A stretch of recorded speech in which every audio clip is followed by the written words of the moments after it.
situation, who can even be a bridge to get us to the other side. But I think when we get to the other side, it'll be the other side of realness. I think Joe Biden has a chance to be LBJ. Next LBJ. Yeah. Yeah, that's a good thing. Alive, I don't believe you can be a Democrat and be a Christian at the same time. I don't believe it. That's why you better be independent. You can't be a Republican and a Christian at the same time either. Just ask the evangelicals.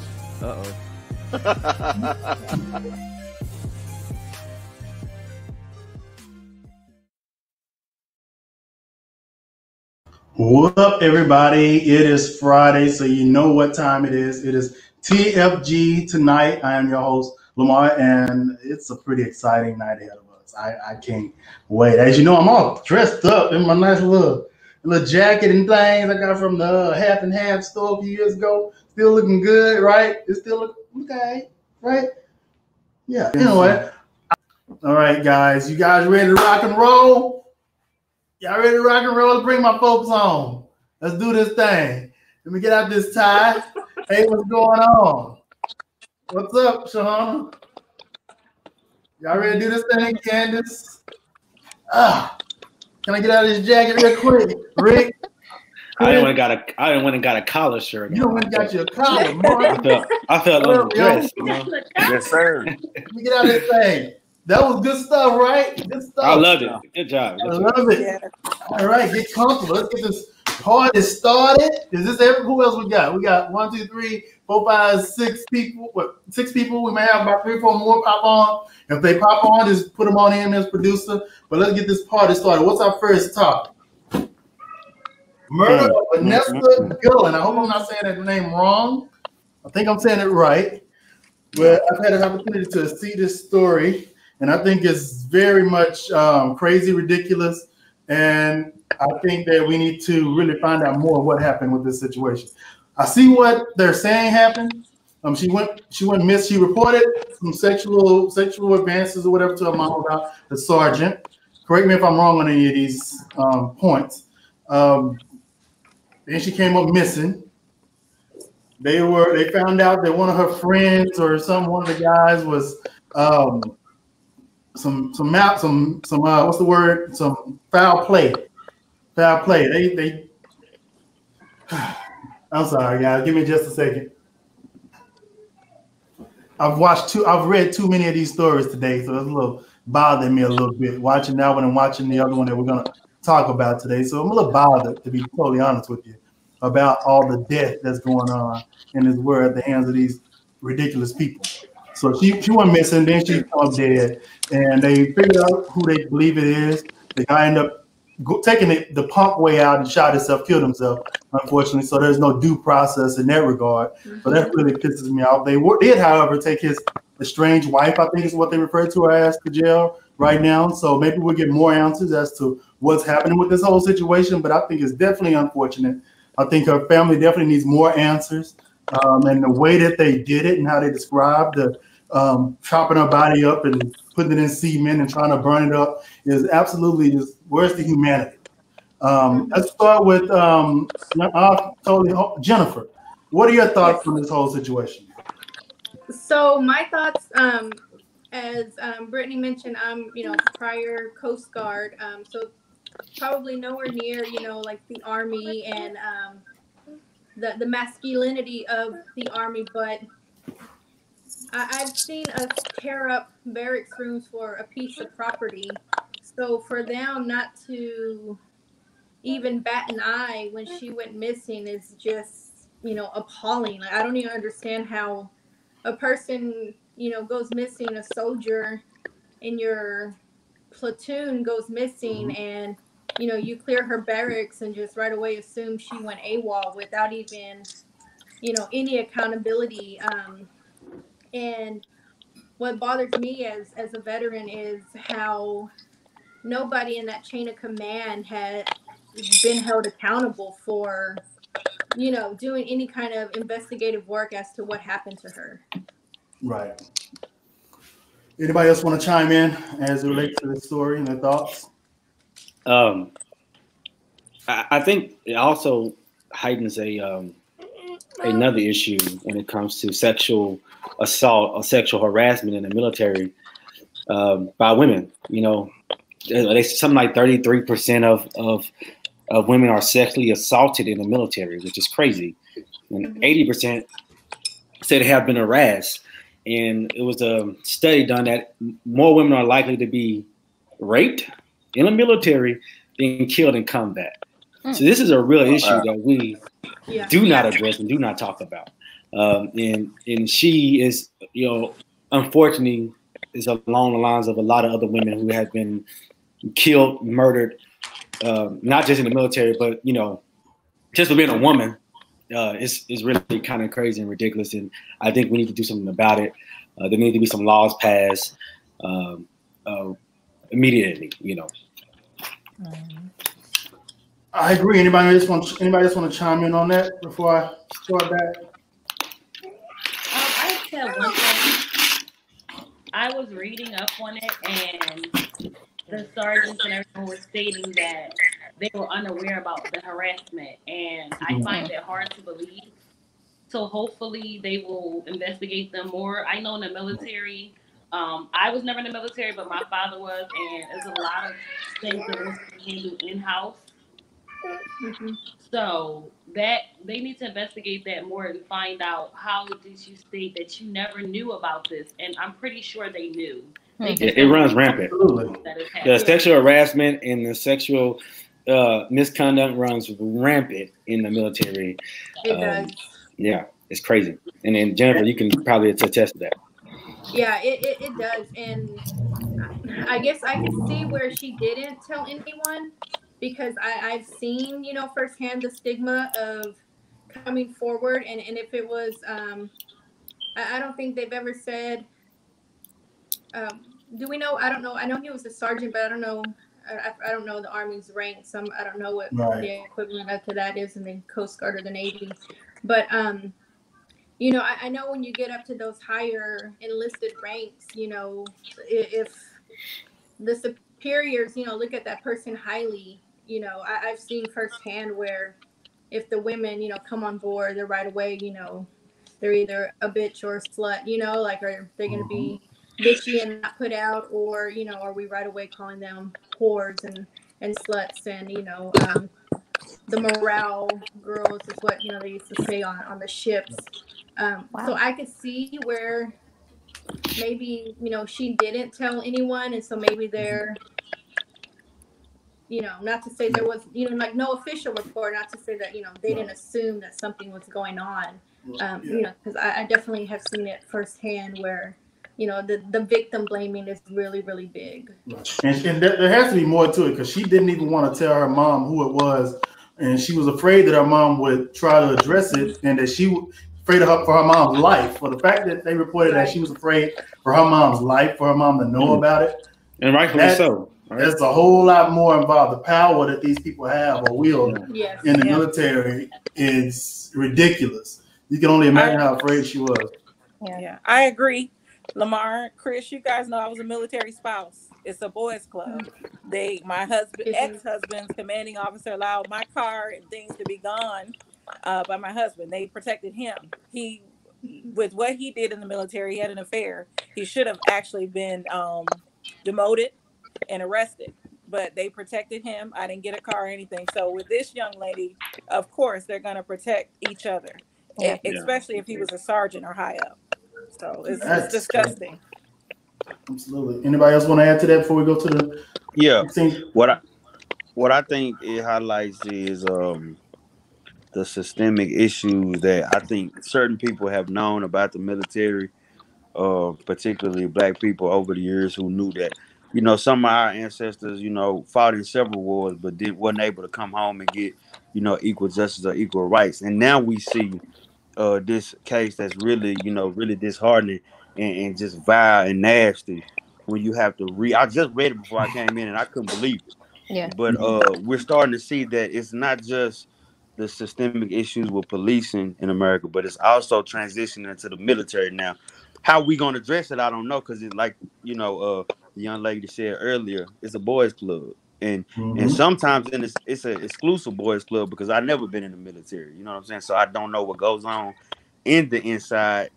But man, all I can say is it's about time for us to address a lot of issues within our policing and military. You know, prayers go out to the family. This has to be one of the worst cases that I've ever heard of in the military. Man, I don't even know what to say. I'm at a loss of words. And I think that's the operative word that we've heard of. Some of them we probably hadn't even heard about.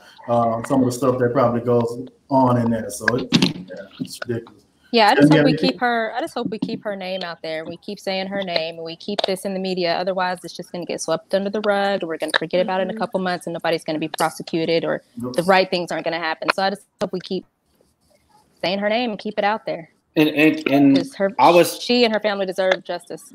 Right, and I would say, you know, I know we got the Black Lives Matter movement going on strong, and COVID-19, but the Me Too movement.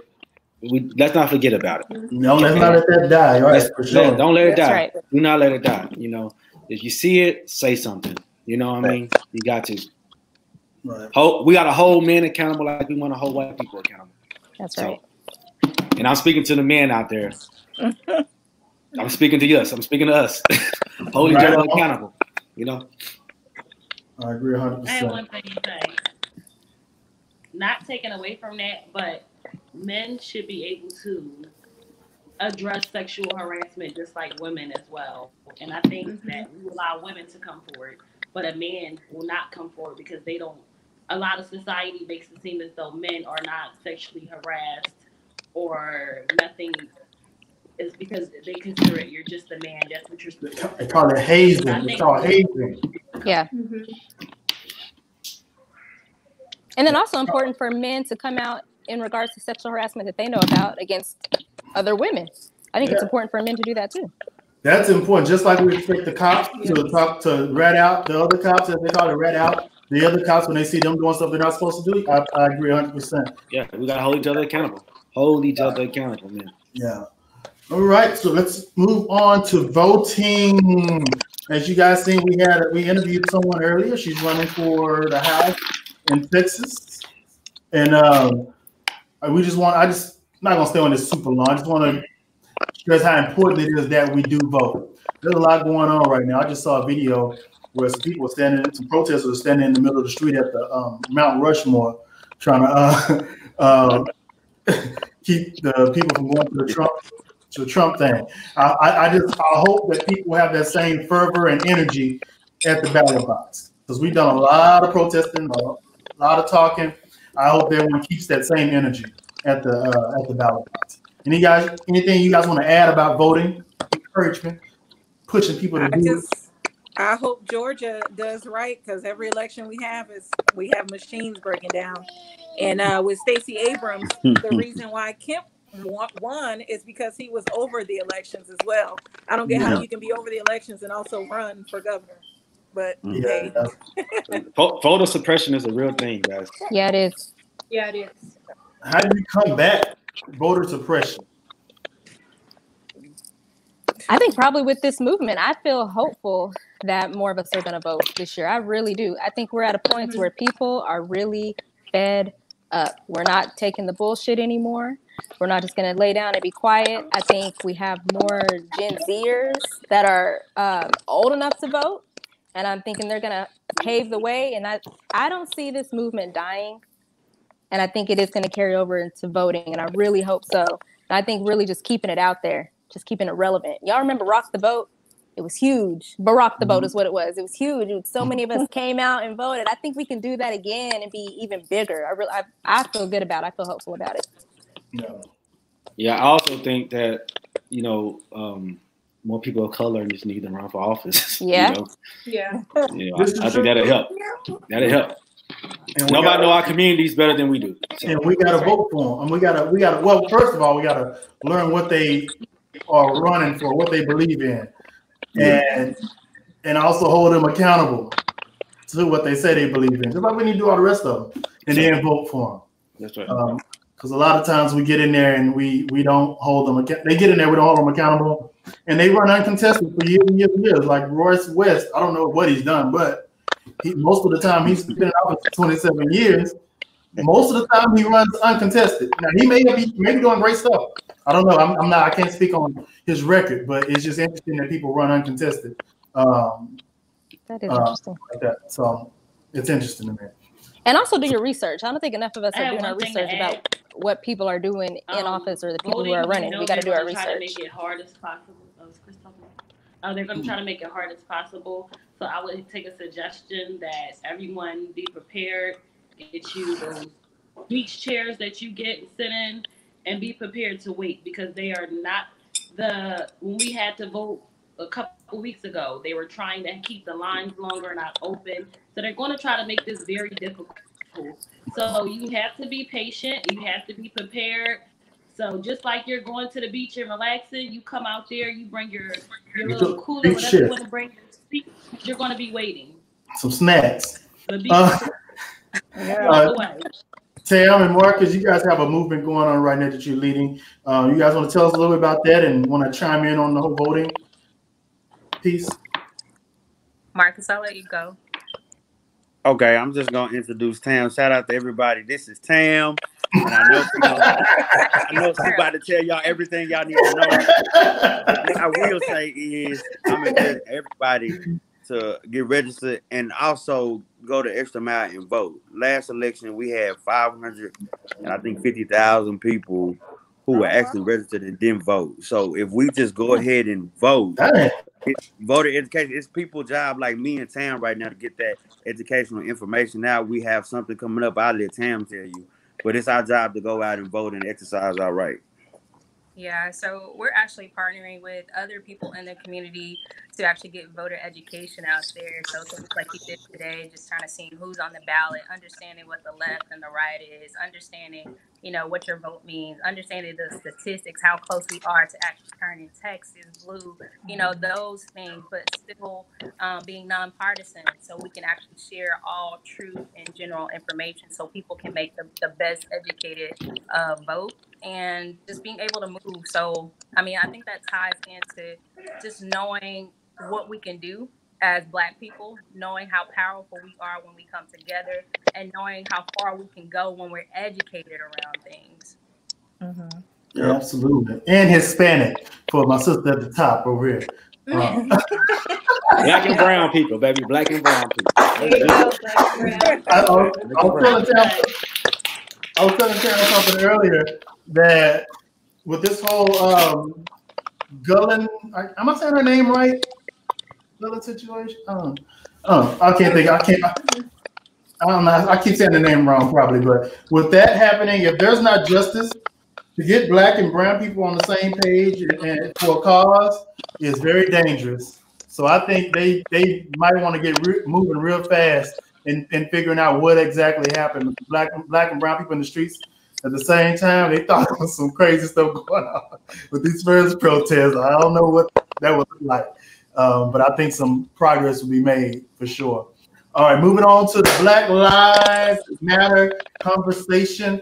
Last week, again, well, early Monday, we talked about, do we need or do we want the help from white people? Do we care? Do we want their help as it relates to our movement in Black Lives Matter and making change in the government, legislative? Do we want and need the white help? And that came about because Rush Limbaugh went on to the Breakfast Club and he interviewed with them, with Charlamagne and DJ Envy and the young lady, I can't think of her name. Angela Yee.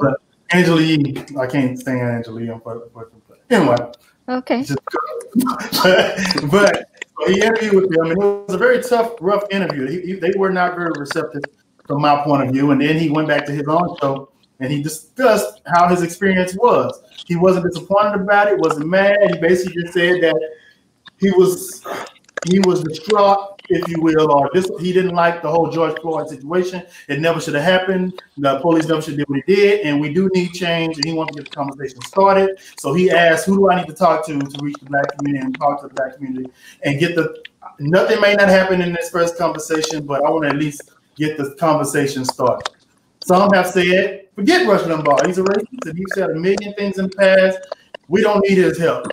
My opinion is totally different from that. While I know his past, I feel like he has a huge audience, and if he says something positive in the way of moving in the right direction, one of the 80 million people in his audience might be affected, which, in my opinion, helps our cause. The more people that see our point of view and want to help further our cause. What are y'all's thoughts on that? Rick, let's start with you. Well, first of all, I think there's a misconception on last week or Monday what was said. I'm going to say as clear as possibly, we need white people. We need white people. We need white people. We can't do it without them. There are some white people, Rush Limbaugh being one of them, that it's not about people listening to Rush and saying, "Oh, I understand." You know, Rush is acknowledging that George Floyd died. Well, good for him. Eric, you know, anybody who watched that video can see that was wrong. What happened to George Floyd? President Trump even said it was wrong. And so us trying to give credit to Rush for saying, "Oh, his killing was wrong," is, to me, it's so minuscule. I hope you will understand that it was wrong. My issue is with Rush, especially, is he don't believe in systemic racism. And if you don't believe in that, then you can't, whatever you want to know how to fix the problem, you're not going to be able to fix the problem, because you can't fix something that you don't know how to. If you don't know what the problem is, how can you solve the problem? You know what I mean? And so that's my issue with Rush. He don't believe in that. He don't believe in white. He won't believe in white privilege, and he don't believe that the police killing of George Floyd in particular, and in most cases, is mostly racially motivated. And so you can't solve any problem if you don't believe in those things. So how can I tell him how to fix the problem and he don't believe in the solutions, or he don't believe in the issues that causes the problem in the beginning? And so that's my issue with Rush Limbaugh. I do believe that we need white people. We can't do it without them.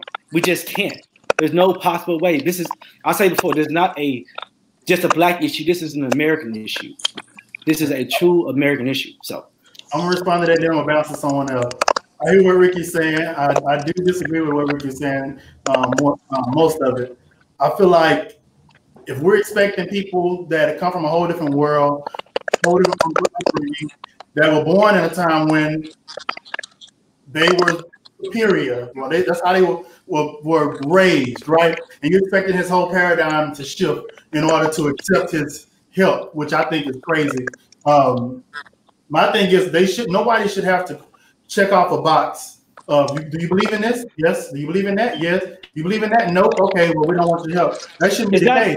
Hold on, let me finish. Hold on. Yeah. All right, I feel like that we should be able to, rather than just saying systemic racism, what is that? No, you just telling a white person systemic racism. That don't mean nothing. That don't mean nothing to anybody that don't know what's going on in the world. What does that mean?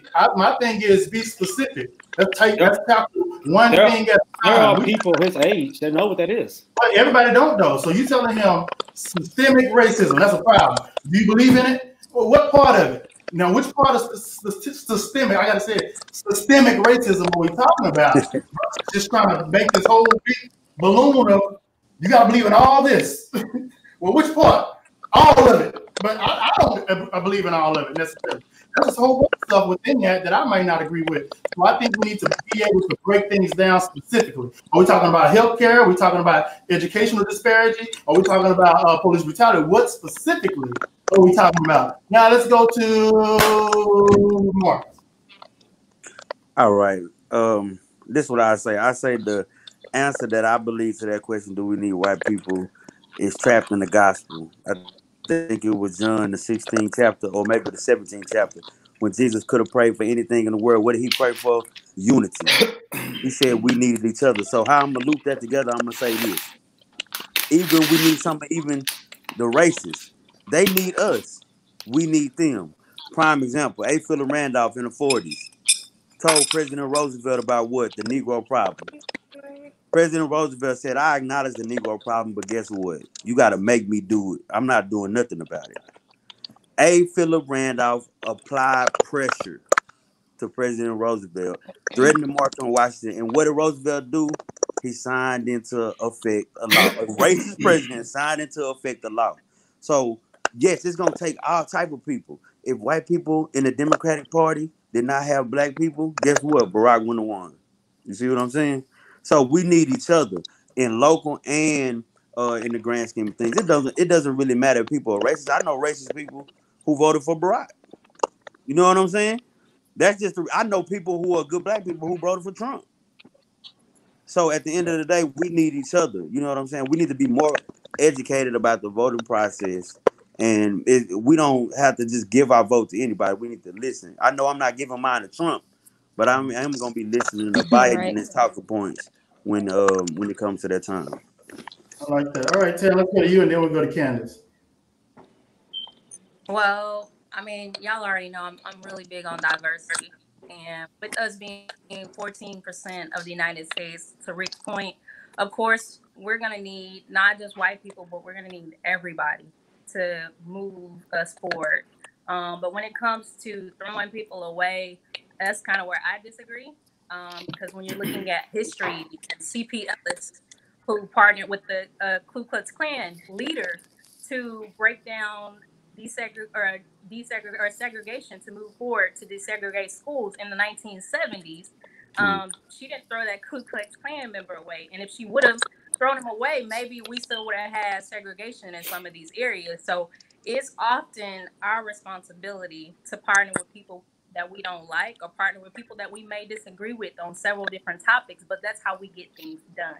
The way that we don't get things done is just standing still and being arrogant and saying, I don't need you because of X, Y, and Z. Because when it comes to all of us being black, if we talk long enough, we're going to have disagreements. We're not going to agree on every single thing. But it's about having a meeting of the minds and pushing our agenda forward. So I absolutely agree that we need everybody. I don't care what your background is. If you are with me, if you can move with me, I need you. But if you can't move with me, then I don't need you. And to Rush Limbaugh's point, I think it's a disservice to hear what he said in totality and ignore him saying, "Can you help me here? How can I help?" If somebody is coming to another black person and saying, "How can I help?" and you say, "Oh, well, I don't need your help," Mm.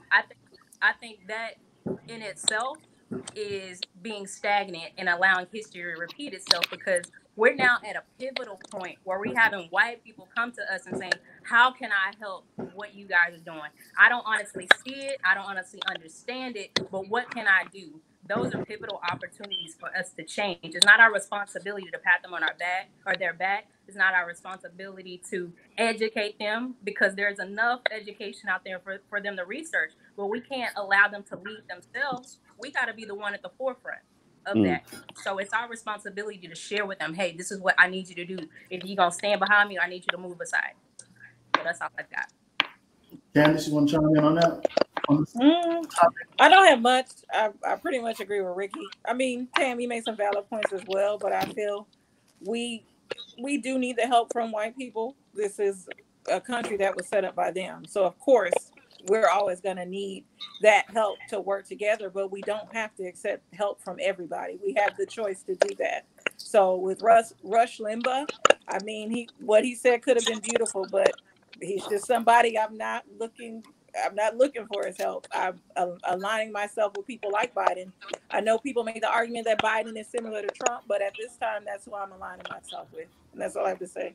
All right, let's go to Chris or Hona. Which one of y'all jump in? I'll jump in. I agree mostly with Ricky as well.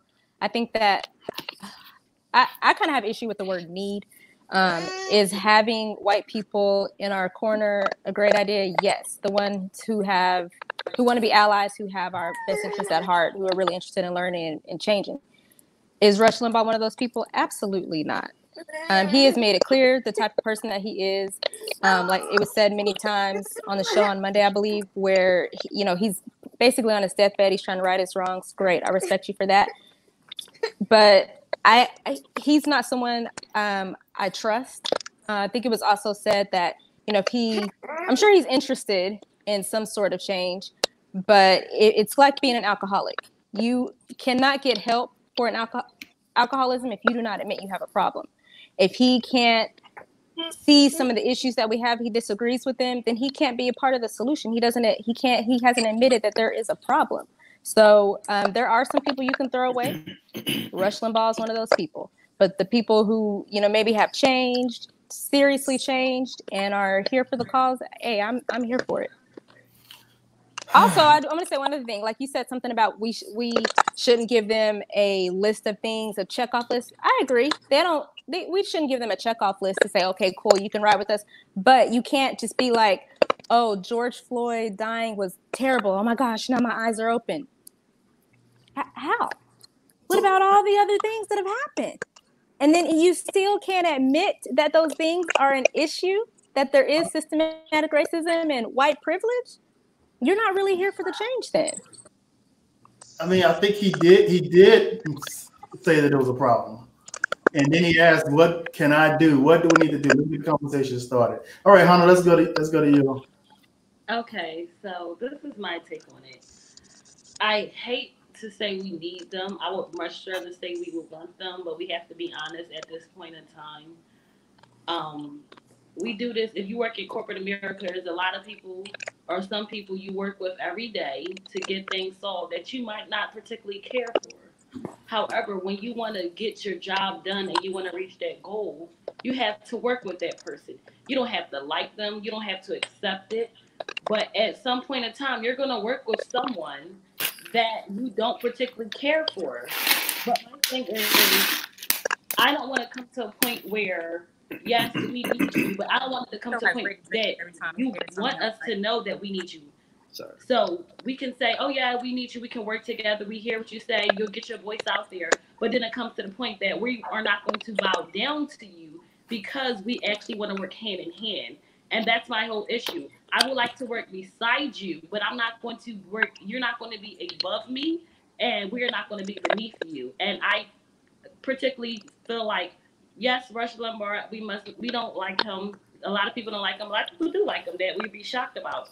However, if you want to help and you want to genuinely help, not just because, we're canceling people left and right now, if you're not on board with the issues and the race issues that been going on all these years, but they're finally after the George Floyd, that it's finally some justice that they're trying to do.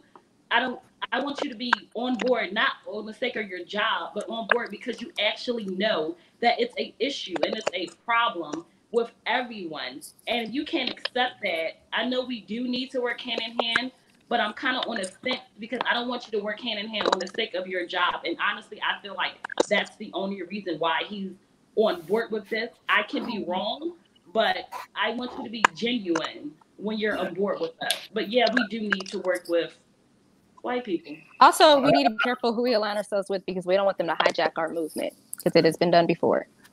I think we feel about all this hijacking. I think we have the insecurity about hijacking as Black folks, with everybody, with LGBTQ, with everything. We're worrying about people hijacking our movement. But I'm about to go to you, Rick. I know you're ready. But to respond to Hannah is, I definitely don't think that's the case with Rush. He doesn't need our audience. He's not worried about his job. Believe me, he's not worried about that whatsoever. He got one of the top networks and biggest audiences in the world, so he ain't worrying about that. I think honestly it's because he's sick and he's on the verge of dying, and it just bothers me that we are people that supposedly be humanity, some Christian, but we don't extend grace to everybody. We're selective about who we extend grace to. So someone is going through something, even if it is because he's almost on his deathbed, and he chooses to have a change of heart about how hateful he has been towards Black people, it's a slap in the face to everything that we believe in. To say, oh, no, you said all this racist stuff. Nope, you can't be forgiven. Nope, you can't. There's no grace for you. We'll never accept you, even if you're coming to us and has no financial reason ever that need. This dude make over $100 million a year. He has no reason to come to Black folks. and talk about nothing. He could very well continue to do what he's done all the past few years, talk horribly about everything. And Shantae, in response to what he said, he didn't say that he didn't. He said that this police looked like it was more so. What was the term she used?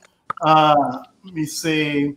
A power trip. He said may have been racial. I don't know, but it seemed more like a power trip. The way he had his knee on him and he was looking at everybody like daring them.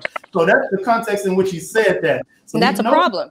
I mean, so we can't expect people to use exact verbiage that we choose to use. The most important part of that to me is he chose to take a step versus just talking about it on his own platform, but to go on another platform and talk about it and not having to saying, hey, what can I do? What can we do together?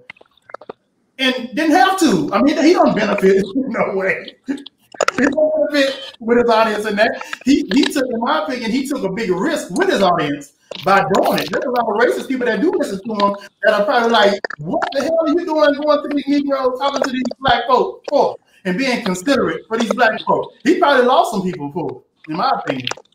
All right, well, he didn't take a risk going on the Breakfast Club, and we gave him grace allowing him on the Breakfast Club. He would have took a risk if he would have, yes. He would have taken a risk if he would have said, Breakfast Club, come to my show. He didn't take no risk because his audience is not watching the Breakfast Club. But you know what? We're not gonna go there because this black thing we gotta know. We ain't gonna give Rush Limbaugh no chance to talk to us. They would not go to his. They would never go to his. Even if he offered, I guarantee. That's probably true. But I mean, you can at least I think Charlamagne would go. I really think Charlamagne would go. I do think Charlamagne would go, but. There's so much to unpack. I'm gonna be really quick. As far as I'm gonna address everything, but as far as the white thing, and I'm not saying that we need white people like, oh, we need them. I think we need in the sense of we need it's the United States of America. So we need everybody to. We can't ask for equality, and when we want equality as a whole to be equal and everything to be fair across the board. And so America. The white America needs to be on board for that as well, because without that, they control the system, right? And so they're over the system. They created the system. So without them, we cannot move up in a sense of trying to be equal. And that's why you're trying to see laws passed, and you're trying to see the movement of just wanting white people to know. I think it is upon about our responsibility to educate and to always continue to educate them. We got to continue to keep going out, keep telling them what systemic racism is, keep letting them know exactly what we got to do to become equal. No matter how successful you are, you're still to them as a black man.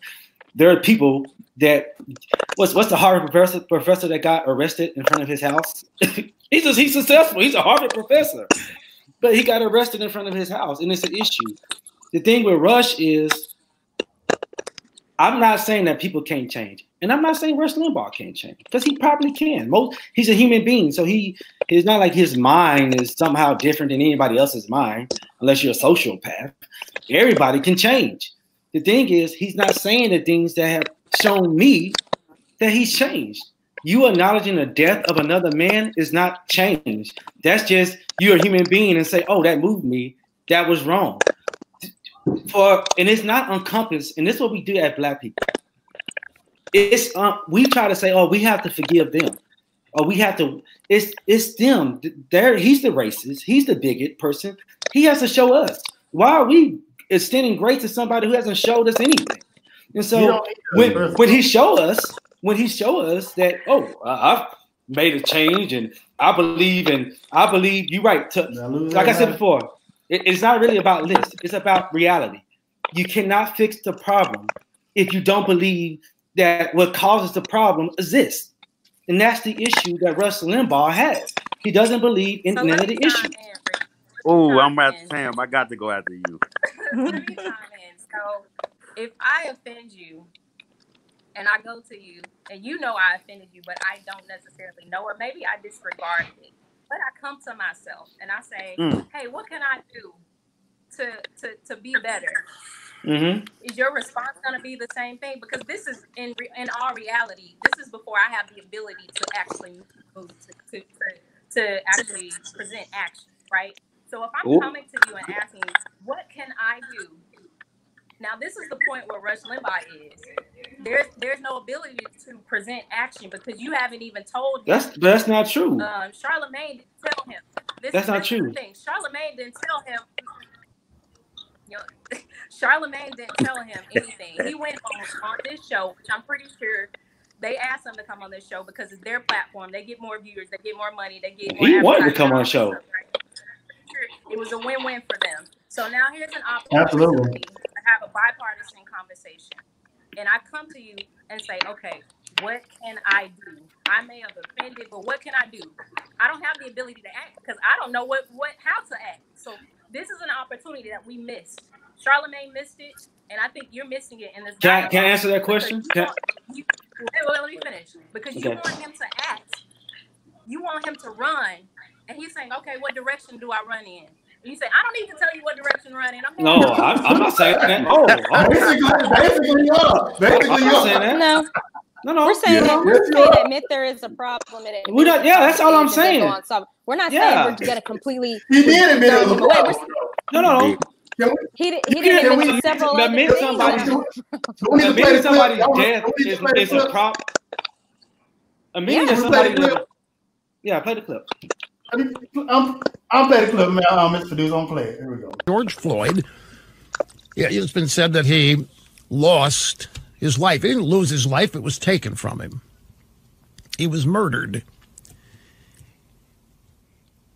for no possible, explicable, justifiable reason.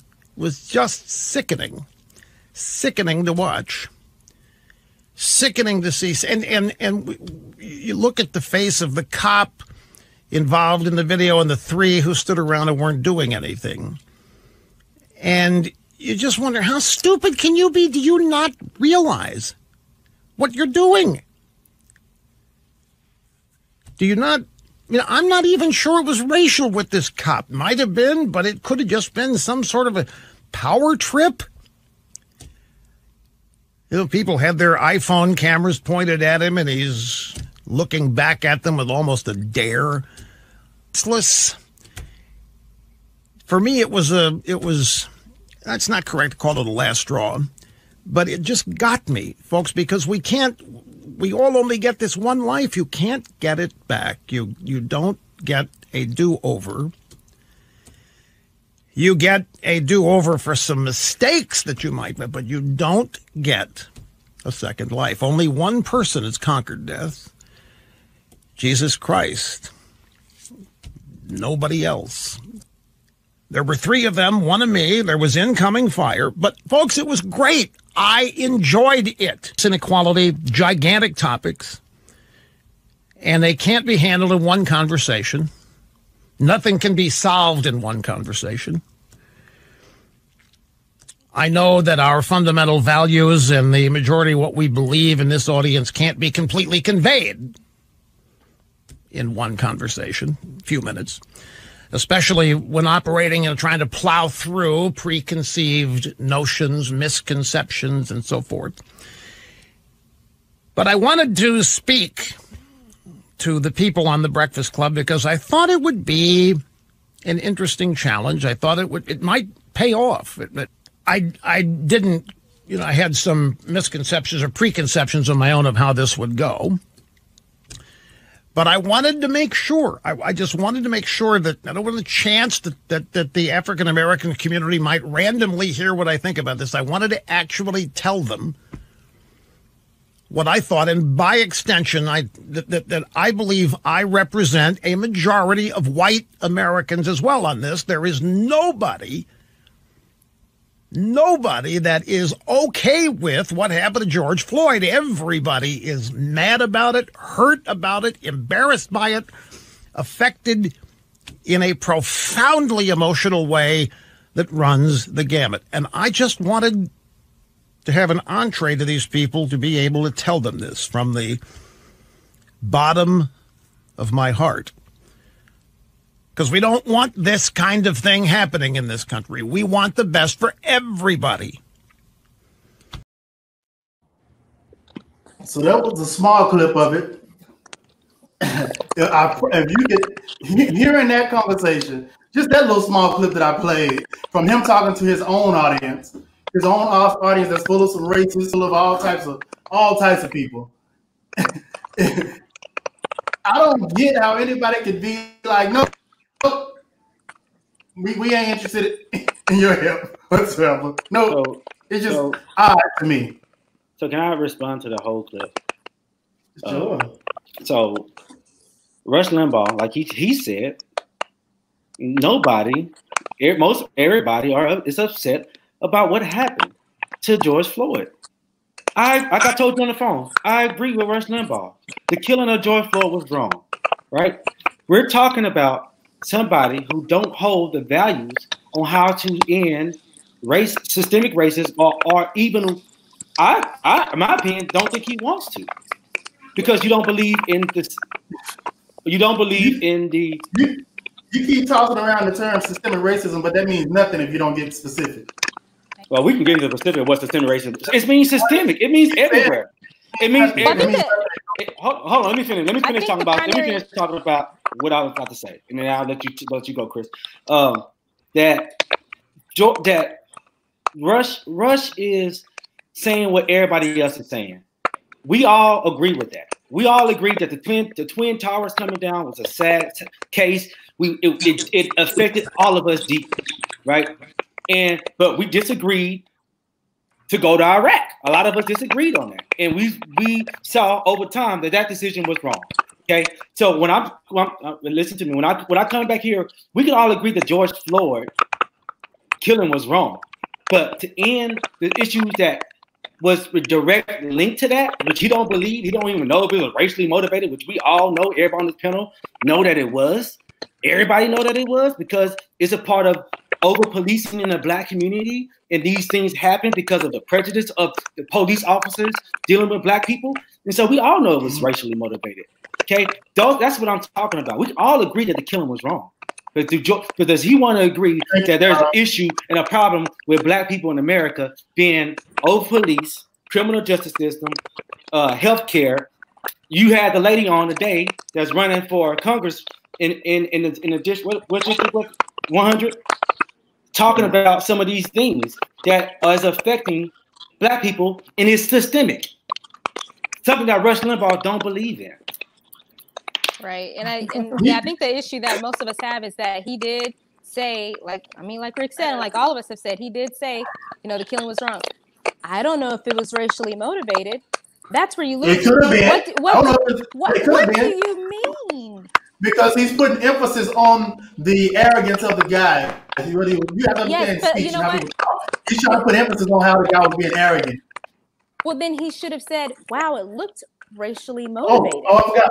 And then you captivated people who will believe you. That's not on the checklist. That's just common sense. Like everyone has said, we can all agree that it was wrong. We all know that he killed him in broad daylight with his arrogance. Why can't he just say? So that was racially motivated. Like why? Like okay, let's say there is a checklist. Okay, Lamar. Let's say we only need to check off. We need to check. We only need to check off one. We only need you to check off one issue on that checklist, and it would be to admit that there is a problem. That's it. He did. But he did. How did y'all not hear him admit that it was a problem? He admitted that the death of George Floyd was a problem.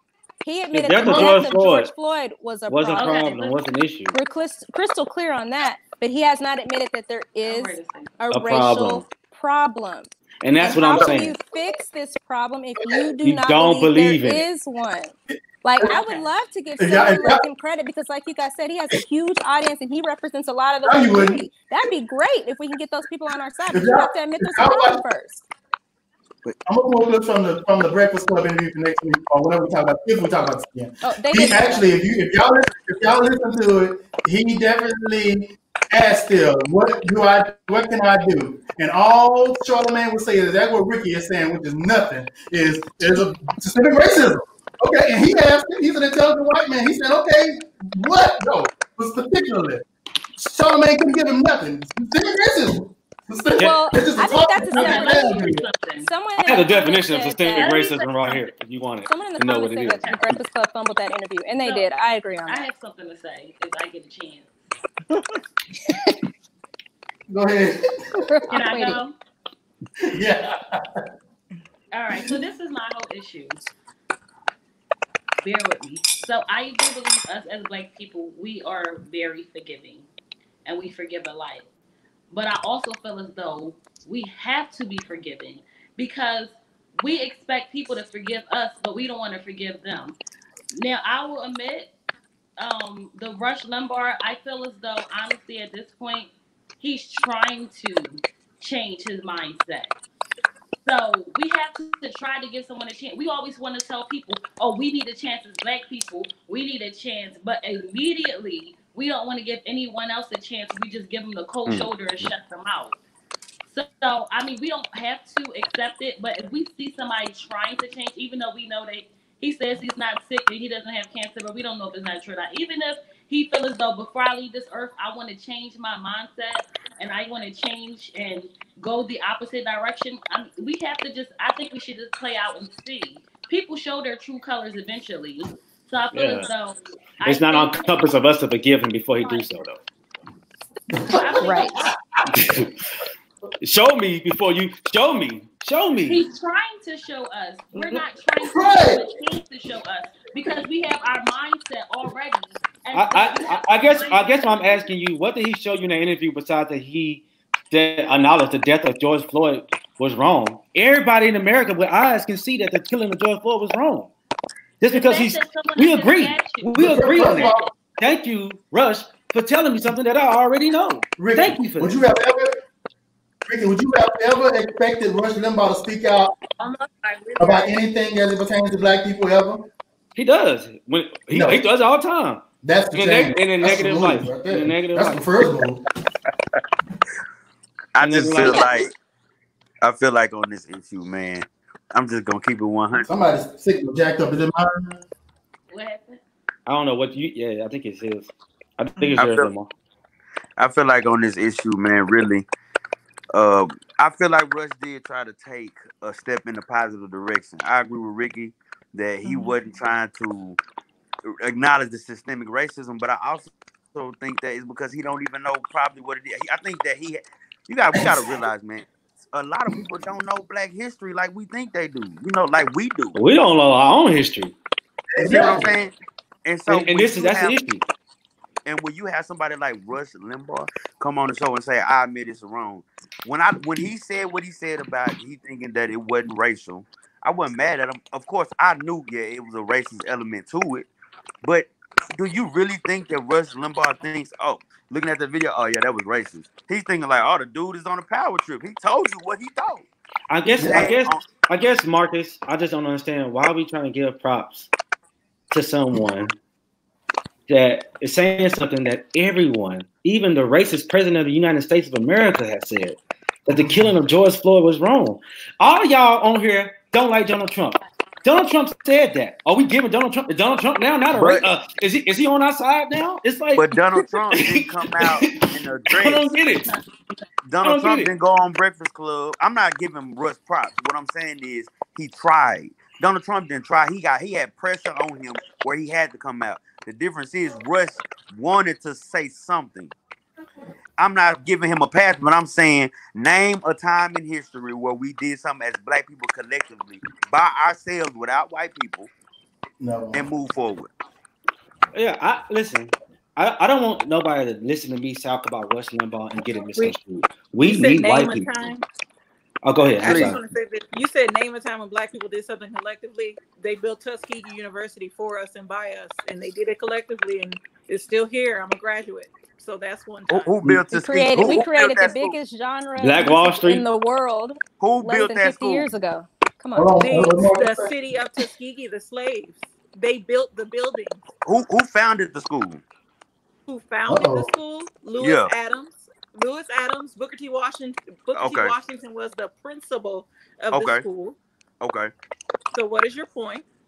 My point is, y'all need to name me something that Black people did collectively. I'm not talking about a college. We built this country collectively. But that is something. That's Well, you something did we say did name collectively. something. We build the country because we build this country collectively for free. Thank you. Without white people.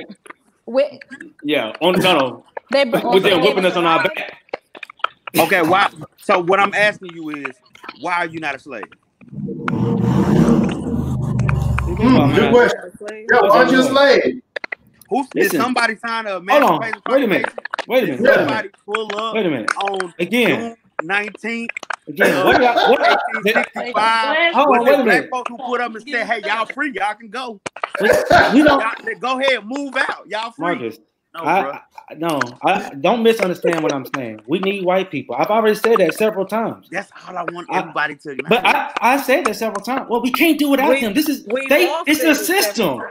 It's a system that they control. We cannot do nothing without them.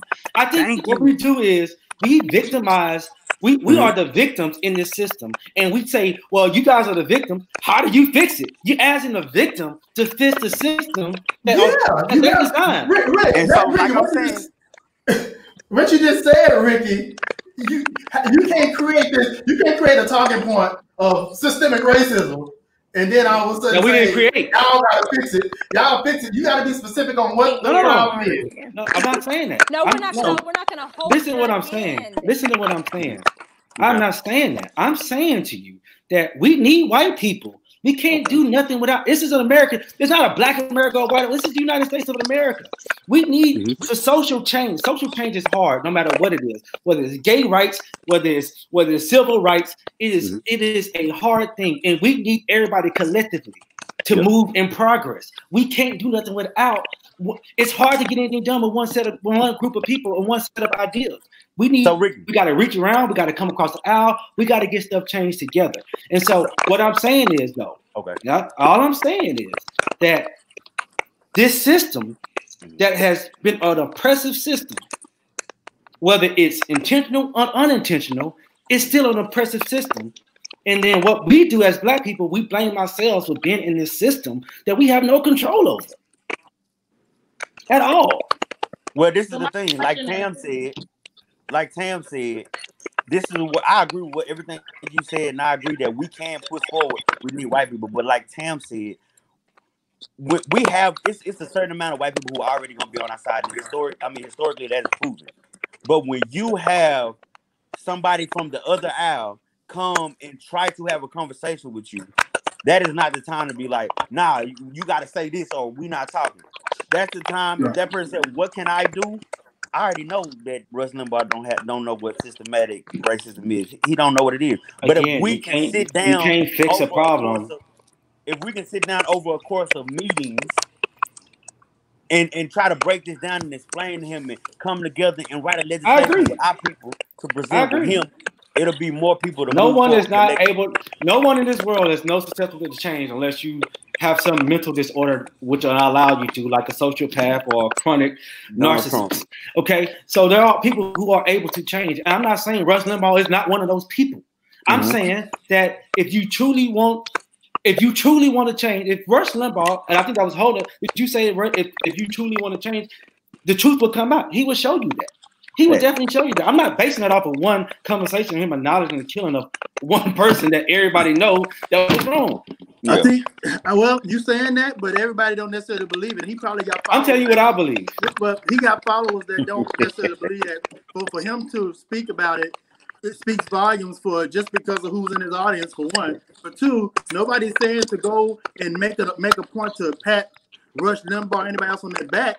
I'm saying it's dangerous for us to make a point to throw them aside when they do come out. Nobody said, all right, let's go find all the white folks that's saying great stuff about us and give them a cookie. Nobody said that. But for you to be on a platform and say, we don't need white. I never said that. I never said that. Yeah, you did. That other week, you said, I don't care if white people. I said we need white people. I don't care if white I've always said that. ABCD. That's very dangerous to say. That's not. I want to say something. Why are we choosing what white people we want to work with? Yeah. Right. We're not. White people. I don't think we're choosing it at all. We're not choosing at all what white people work with. With go ahead. Limbaugh, that's all good, but to me, it's still going to take change, like voting, like what Tam and Marcus have this organization. That's right. People to vote. That's the real. That's the number one thing. So number one thing. Rush, it's good that he said what he said and he was on this platform, but we still in ourselves have to go and make the change. And that ain't So enough, though. No, it's not. Listen, it's something though, and I'm not saying we cannot work with white people, but we still have to do it ourselves. We have no choice. We got to work with them. We have to work with them. If he influenced 5% of his audience to think just a little bit different for a second, to have a little that'd be bit of great. That'd be great. Let me finish, dude. If he influenced just 5% of them to maybe vote different, that helps. But why would they be encouraged to vote different? Yeah. I'm all good for that. Just knowing something that's obvious. How would they be encouraged to vote different? You think he gonna vote differently? You're a black woman. He got a lot of white men that come from a whole different generation. You don't get to decide how their mentality is and what they live through. Stop. Let's not pretend that Rush Limbaugh is not going to vote for Donald Trump in November, and not 95% of all his people going to vote. 98. I would say 99% of all the people going to vote for Donald Trump. That's not true. That's inaccurate. I don't believe that. I think it would be weird if that was incorrect. Listen, I promise you, most people know listen to Rush Limbaugh ain't listening to him because they just want to hear the other side. Most people listen to him because they agree with it. Okay, that's not true. But now they have to hear the other side. That's right. We have to hear the other side. We got to work with the other side. I listen to CNN and every single morning. I don't agree with 30% of what they talk about. I would say the issue is really not Rush. It's the issue of people not understanding what systemic racism is in America. That's the issue. What is it? You got to tell them. You got to tell people what it is. You keep saying that term. Of course. Would you like to know what it is? Because I wrote it down for you. I wrote it down for you. Yeah. After Tim chime in, I would definitely chime in. I'll definitely tell you exactly what it is. I wrote it down. What you got to tell? Tam, you want to jump in now? I think she's frozen. Essentially, that nobody's asking anyone. Am I froze? You good now? Can y'all hear me? Yeah. Mm-hmm. Okay, I was just saying that nobody's asking anyone to give him a pat on the back or attaboy. You know, nobody's asking for any of that. That sounds like we just, as a people, we have to not squander opportunities when we have them. Right? If we get the opportunity to sit in front of somebody with influence, we can't squander it, regardless of who it is, because we don't know who's listening from an audience standpoint. It might be one person that can make the change, that can spark the change for us as a whole. So those opportunities, we got to hold on to it. And we can't get in there acting whatever, fill in the blank. We can't get in there acting like that. We got to get in there. We got to know what we want. I agree. We got to know what we're talking about. We got to be educated. And we got to delegate. We need to be the one to delegate. So this is your position. This is what you can do for me. The same way they use us, we got to be able to do that to them. This is what you can do for me. This is what we need. These are what our demands are. This is what we want. How can you support that cause? That goes to the list though. Lamar talked about that he don't want us for doing the right thing. Nope. I'm talking about your checklist of semantics.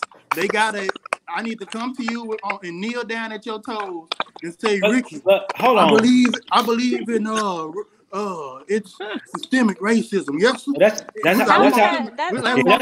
Lamar. That's how you fix the problem, though. You have to admit there is that's not how you fix the problem per se. You have to admit that there is a problem in order to want to solve the problem.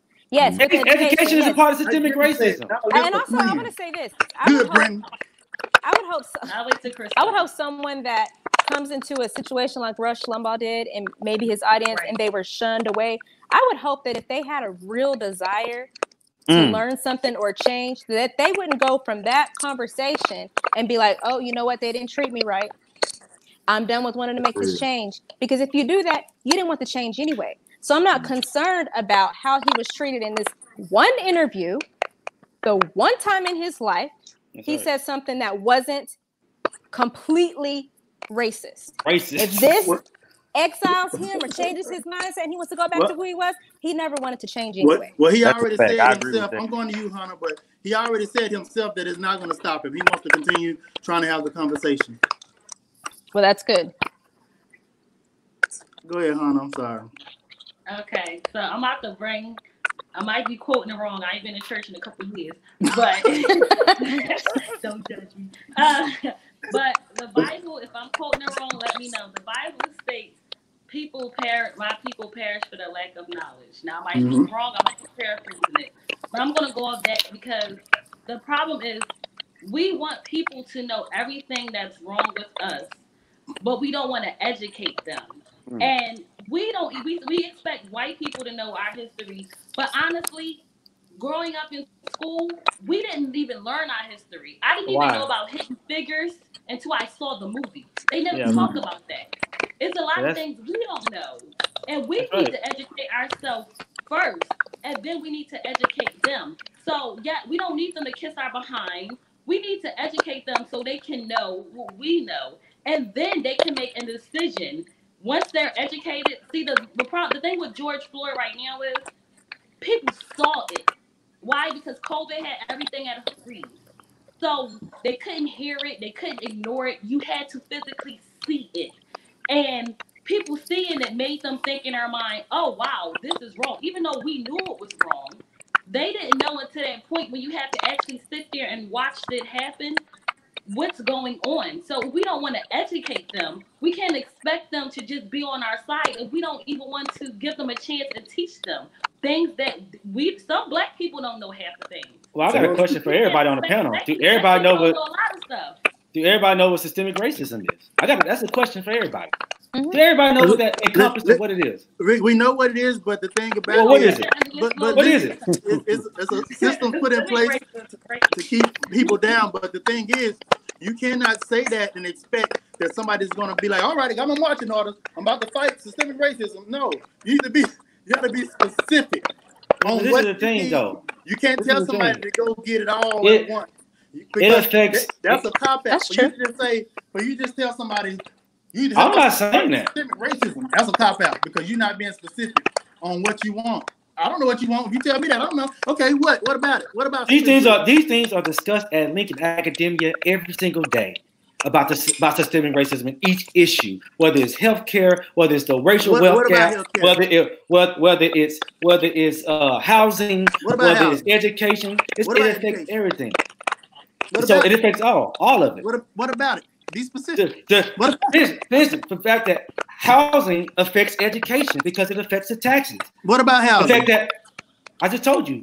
No, what housing? About housing in the black communities. What's the problem with housing that puts black folks at a disparity that white folks or anybody can help come up with a plan on how to fix it? What's the problem? First of all, black people do not get loans at the rate that white people do for housing. So that's also.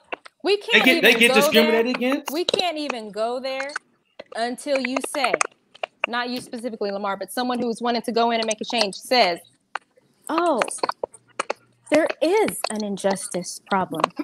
There is a race problem. You have to. Otherwise, you can't. If you don't do that and then someone goes into systematic racism and telling you about redlining and this, that, and the other, why would they believe that? So let's talk about redlining. Let's talk about redlining.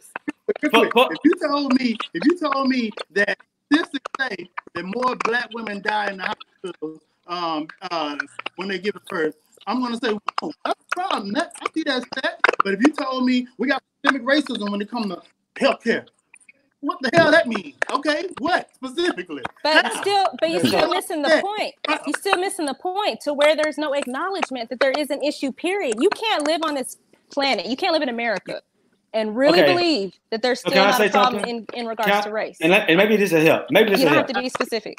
And I'm gonna be specific. So you have redlining, which Chris brought up, which redlining. Before redlining became illegal, it was rampant to the point where it was the banks would take these issues and not give black people loans. But before it had to be made illegal, there had to be an acknowledgement of the issue to be brought forth. And so it's an issue that redlining literally created the ghettos. It literally did. And there has been multiple studies on why we got ghettos. It's because of redlining. You're totally missing what I'm saying. I agree with what you're saying. Okay, if that's the case, if your angle when talking to somebody that's not from our world, you tell them that, then that makes sense. You tell Rush that, great. But if you just tell somebody it's systemic racism, and I need you to say I'm not saying that. You're not listening to what are we saying. If we want to talk about housing, they may not agree that everything in that whole package of systemic racism is systemic racism. They may not agree. All black folks don't agree with every single thing that's in that package. So you need to be specific with specific issues. With you being okay, fine. Let's just talk about housing. Let's talk about housing. If you want to talk to Rush Limbaugh, that's just about housing. And this is another thing. This happens in our government all the time. There are just issues that people just take care of. There are people who just take care of education. There are people who just take care of healthcare. There are people who just take care of housing developments and all that stuff. I hear you. That's right. But the thing is, the issue is there are racial biases in every last one of those arenas that affect black people, brown people from moving up. And white people literally own 700% more wealth than black people in America. How is that possible? On that, I think we're all on the same page. You educate me on. We're all on the same page on. My thing is our method is not fair in how we our message. All that it's not fair. Why does it need to be fair? We are the victims of the the issue. Do you feel like you have power over other people or something? To where you don't feel like you have to be. You think white folks gotta do something for you because we were slaves? They don't. Hold on. It's not about. For instance, women that getting raped, women that's been sexually harassed, the Me Too movement that's going on, right? Do you think men that are in men boys club have to get stopped harassing women? That argument is right. The women are the victims in that system, right? Would you agree? Okay, so it is encompassed on the people who are doing that to the victims to change, not the victims themselves. And so we got to change. Specific. If women tell us, if the thing is they rape, that's specific.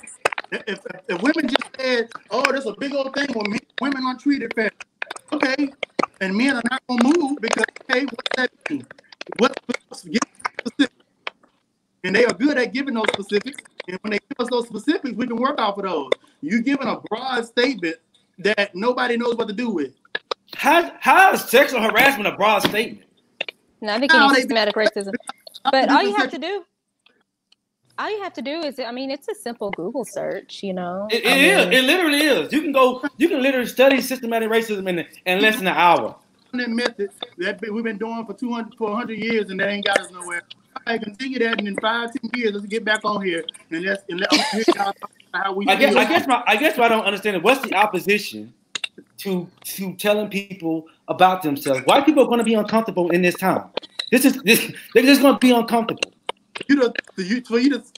They can be uncomfortable, but it's not coming upon you to try to force that uncomfortability as a way of feeling good about yourself.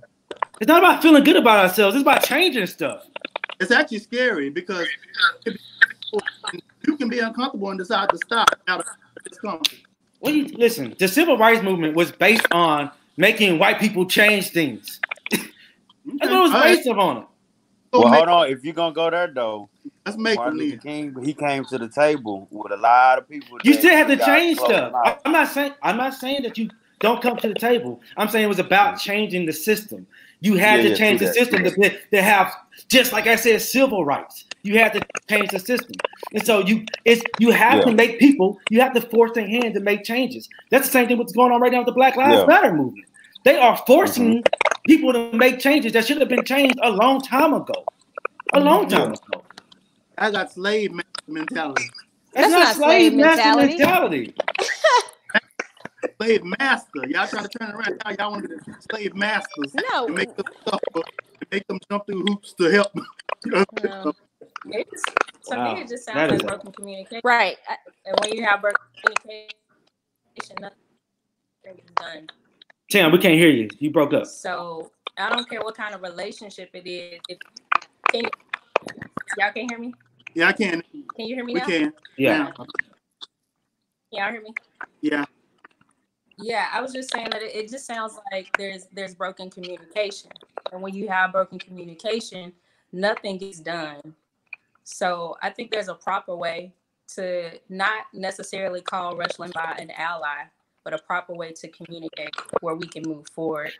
I agree with you, Rick, that there is systematic oppression, and I believe that stems from other things. And when you pull back all of those layers, we can have a conversation. We have to essentially pull the onion back. It's not comfortable, but we need to get uncomfortable and have those conversations regardless if we like the person or not. And listening to the audio again, it's almost like we listen to two different audios, because for one, I heard him say not all of this is going to be addressed in one conversation. That's true. I also heard that this could be racial bias, and it could be what was the other thing that he said? Power trip. So we know that's it not could have true. been one or two things. He doesn't know, but in watching, it could have been one or two. So I listened. Well, we to know all it's of that, not. We and know I'm it's saying racial. that he just gets a pat on the back, but I agree, Tim. It could I also agree. be one of two things. It could be racial, and it could also be power trip, right? That's exactly it could be the both. thing that he said, but you went in to listen to the It audio could be with both. biases. Or it And is when you both. have preconceived biases, you're treating them the same way that they treat us. Anytime that they see one African American mess up, that's how they look at you. And you listen to this audio with that same bias, regardless of what he could have said. Because I believe, honestly, just listening to this conversation, I believe that even if he would have said everything that you wanted him to say, you would have said, I don't believe it. Yep. You know why I don't believe it? X, Y, and Z. He's Well, done nothing to well, you don't know. because You this don't. is all basically You have not been listening to what I've been saying. That's not nothing true. in this conversation that says, all right, Rush Limbaugh came to the table. Rush Limbaugh came to the table. This was an opportunity for us to communicate this. We're dealing with not only police brutality, but systematic oppression. That was a great opportunity for Charlamagne to have that conversation. Was it had? No, because he went in with conceived biases. So But this is now the thing. we're in the same boat that we were in before we even had an opportunity to spread the message of change and what we want to progress us. Well, that's because we don't know how to communicate. I think a lot of us agree that the Breakfast and we lose Club. these opportunities. And you know what happened when we lose opportunities? Nobody wants to sit down. Well, I think we agree that the Breakfast Club did drop the ball in this interview. I completely agree. So there was fault on both sides because there were more things they could have said. They could have been more open for sure. They did come in with the preconceived notion of Rush Limbaugh, which would have been hard for anyone who knows his history not to do. They did drop the ball. Rush Limbaugh dropped the ball as well because he can't admit things that are obvious. That's the thing. You have to come into something to seek to understand, then be understood. And that's where he needs to go. And from what y'all have said, I guess he wants to continue on with this, which I think is a good thing. But I'm not about to give him accolades yet. He hasn't really proved much yet. And that's all I said. I think that nobody's listening to what I said. Everyone, unless you are have mental illness, is susceptible to change. It can change. And I would definitely welcome that change. I said that multiple times. We need white people. Nobody can get a pat on the back. We need everybody. I also said that as well. And so this is an opportunity for us to move. Are we talking at the same time? I don't. Yeah. I think we are. Can y'all hear me? Yeah. I think our signal's getting real bad. Okay. We're here 5 more minutes. So all I'm saying is, What you saying, Tam? Go ahead, Tam. Yeah. Go ahead. Well, what I was saying is, I agree that people can change. Everyone can change. Everyone has the ability to change, unless you suffer from some mental illness that prevents you from not changing. And I said that Rush Limbaugh has that ability to change. Unless he's a narcissist or sociopath, he can change. I'm not saying that he can't. But y'all don't know me, but if somebody want to work for the cause, I'm all for that, no matter who it is. There are people in the Democratic Party that have said horrendous things about Black people and have put in horrendous things into law, but have now made a change and want to rectify those situations. There are white people in the Democratic Party and the Republican Party who have also said, I want to make a change and change the thing. I'm for all of that. I'm from across the aisle. I love politics. You got to cross the aisle to get stuff done in most cases, even though now politics is changing. You just got to have the majority on filibuster. And so, yeah, I just think that the issue of I really want people to understand that we have an issue that affects Black people, which is the system, which is housing, which affects education, which education then turn into criminal justice, with criminal justice to turn into not being able to get jobs and creating an issue, and the cycle just continues to repeat. And I think that's not what we're talking more about, because that's what, and it's not even about Russ at this point. It's about letting everyone know that these issues are greatly affecting our community, no matter if you're Black or brown. We already know this, though. But then we got to come up with solutions. That's right. Russ Limbaugh don't, because he said he doesn't. He don't believe in it. So I thought you were talking about Black folks. Well, some Black people don't believe in it. Okay. You know what I mean? Right. Which is crazy. Anybody else got any final statements before we go? No. I'll just say to all the Christian viewers out there, if you are a Christian viewer, look at this like Saul and Paul, same person, right? Man. One was out there crucifying Christians, doing all types of bad, but look how he changed. And look at the impact that he did. He was blind twice. But God made a change in him, and the impact affected so many people that he was able to save, I don't know how many people. I think it was more than all the disciples. So I just want to say that we can't just be out here throwing people away. I just don't think that we have the ability where we are today, in this movement that we are today. We can't be squandering those opportunities. And if you're just talking but you're not moving, just stop talking. Just completely stop talking, because your voice really isn't doing anything. If you're not out here in action, making the change for you, your community, your family, doesn't matter who it is, you're just wasting air and opportunities. So just use the resources that we have. That's the only real way that we're gonna make some change. Right on.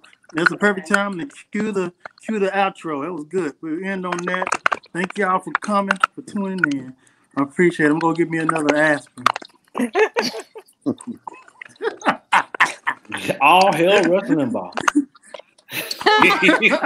Last time, ain't talking about this no more. All right.